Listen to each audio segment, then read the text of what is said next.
about 20 to 4. Hello. Hello. Hello. What are you doing? I'm talking to my friends in my phone. You got friends in your phone? I really need to learn ventriloquism. She's just going to do a bit of digging and then she'll curl up and go to sleep on my pillow. Princess. I've got a tiny post-it note of things I want to quickly chat about. The first thing is a pattern release. It's not mine.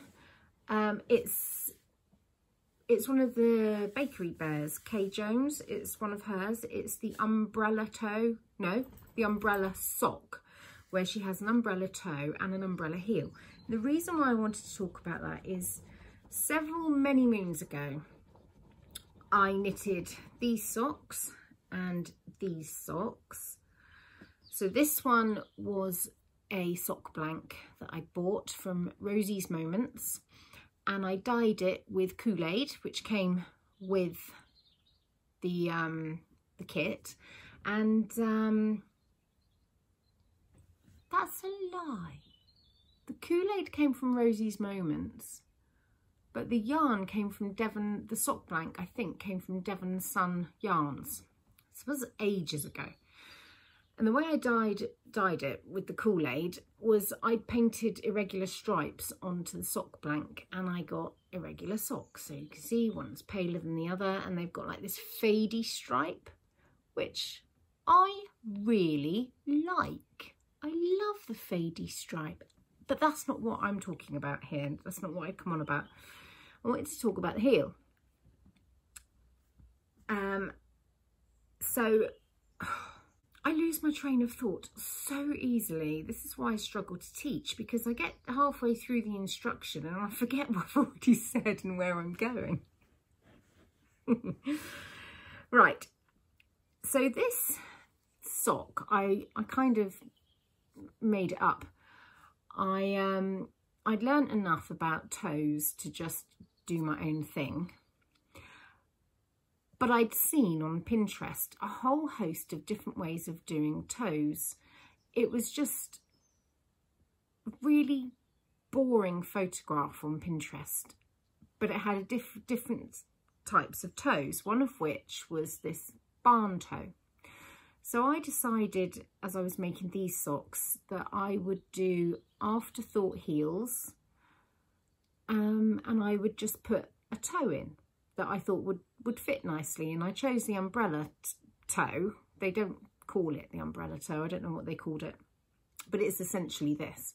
And I just fitted it into my sock. And these do fit okay. They're not perfect. Because the umbrella toe heel isn't as deep as I need it. But they're fine, and I wear them. And I love them.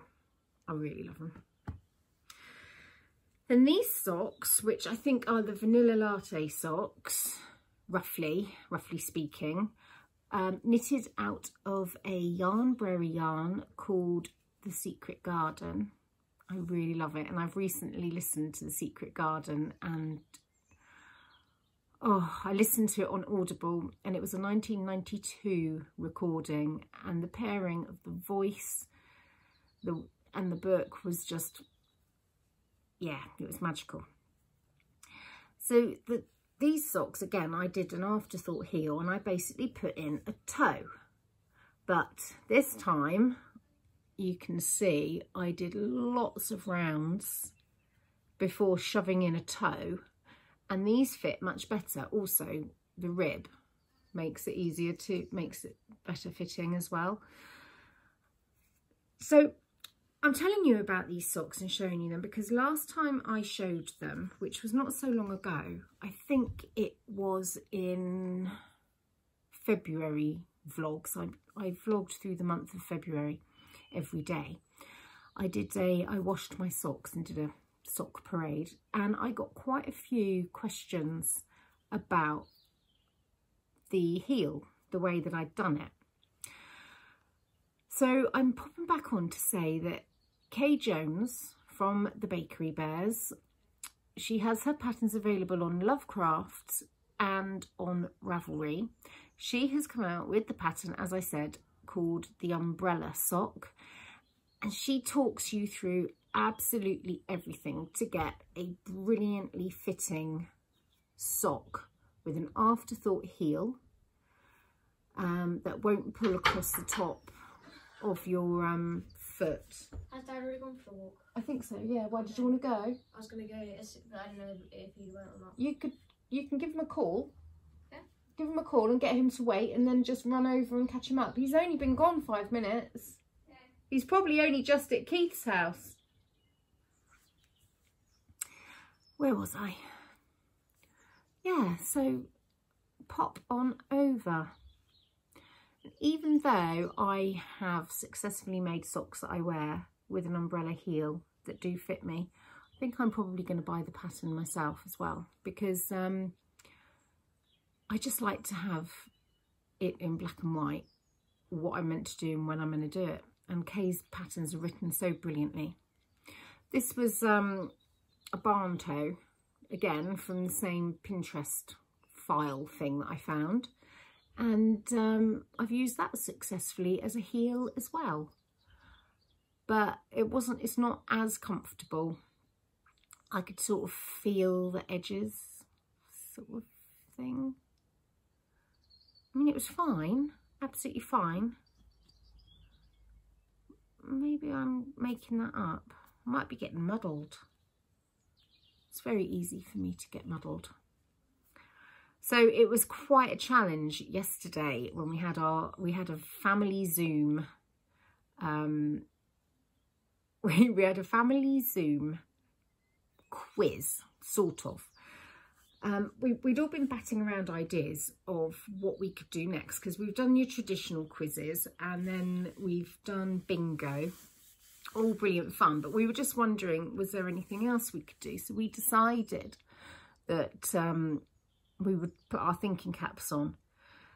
And I wondered if it would work if we did the Would I Lie to You format, which is it's a fun panel game show with celebrities here in the UK. You've probably got similar in different countries.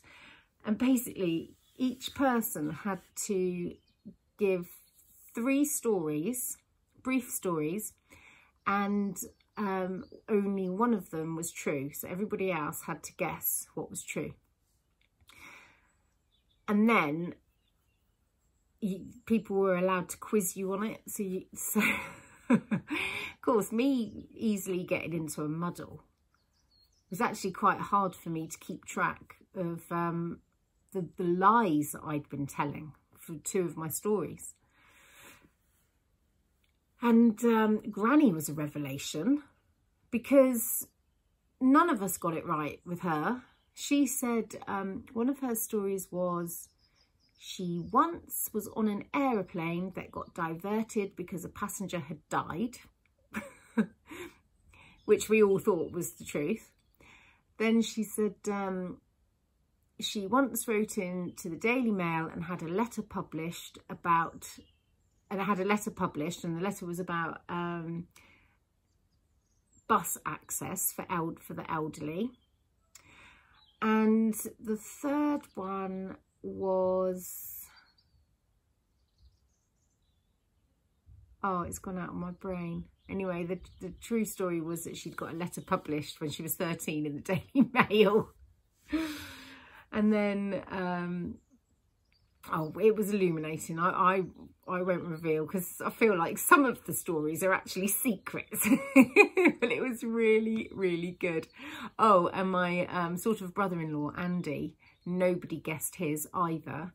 He was such a convincing fibber. Oh, it was really good. It was really good. I really did have fun.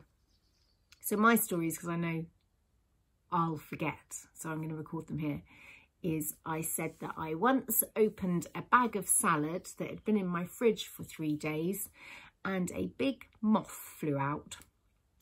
My second story was I was once almost arrested in LA for soliciting. It was a case of mistaken identity. And my third one was I once bought a pair of shoes which I needed to return because they'd become uncomfortable on wearing, and further investigation revealed a tiny compact mirror and £3 coins hidden under the insole. Now, you guys can tell me below which is the lie.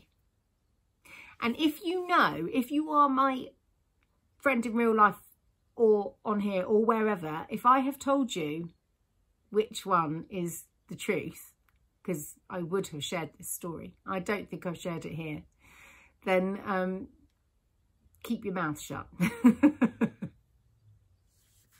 But yeah, you can, I'd be interested to see whether I can fib or not. I've just been waffling and I realise that a good chunk of it got cut off because an alarm went off, and I forgot to press record when I'd cancelled the alarm. So I'm not really sure what I've said and recorded and what I have said and didn't record. So I apologise if it's all clumsy and disjointed. I've been talking for nearly 20 minutes, so I think that we have reached podcast realms. So I think I'll say good night here. There might be other things I'll share a bit later, but probably not. So I say good night. I thank you once again. Give you my huge love. And see you tomorrow. Oh, I've gone so stiff. Oh, my legs. I've been sat cross-legged for 20 minutes. Oh, goodness, my old legs.